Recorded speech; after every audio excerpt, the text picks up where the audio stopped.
Hey, sixth graders. All right, it is time for our lesson on topic 1, sections 3 and 4. Now, these two sections go together because we're writing and evaluating algebraic expressions, and they really don't ever stand by themselves. So we're going to practice writing them, which I feel like is the scarier part. Evaluating is the thing you've done more often. Okay? Now,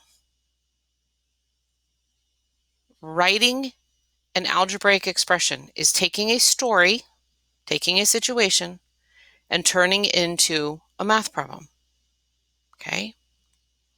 Now, these are algebraic expressions, so they're going to have letters in them, not just numbers. So I want to walk through this example and talk about the steps we would do to solve any problem like this. Okay? A national park charges $25 per bus and $12 per person for a tour group. Now, imagine the world opens back up and we can go on a field trip, but I still have to be able to tell my bosses how much it cost. So we're going to write an algebraic expression which can be used to represent the total cost for one bus and n people. N is the variable that we're going to use to represent the number of people. Okay, so we start with just writing down, what do we know? We know bus is $25. So even if there's only one person on the bus, they're going to charge $25. And it's kind of a good clue word right there. $12 each person. Okay. Now, I know you could figure it out. If I told you there's this many people, I know you could figure it out. But what we need is an expression that we could put into maybe some software that would then calculate it and push out ticket prices so that we could, swipe our credit card.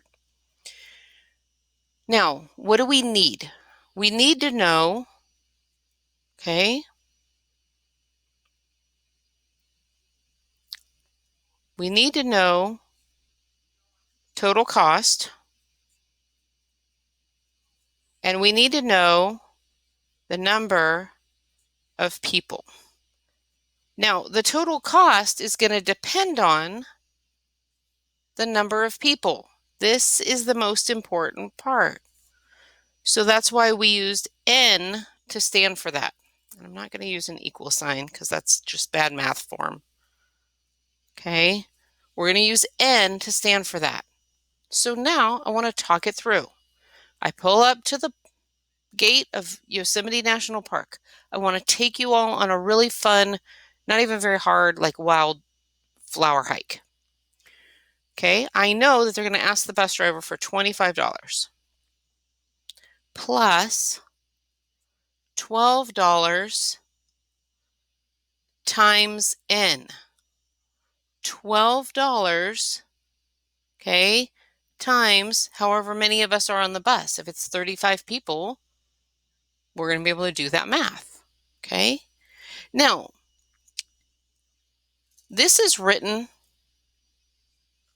logically, but messy. So how could we clean it up and write this better? Well, we don't need a times sign. When a number is hanging out with a letter, it's a coefficient, and we don't need a times sign there.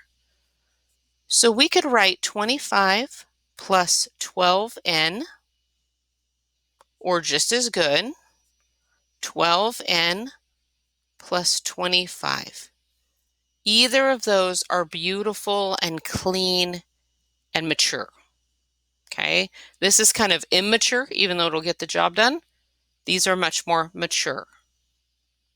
Okay, and as you go farther in math, you will notice that the term with the variable almost always comes before the term with a constant.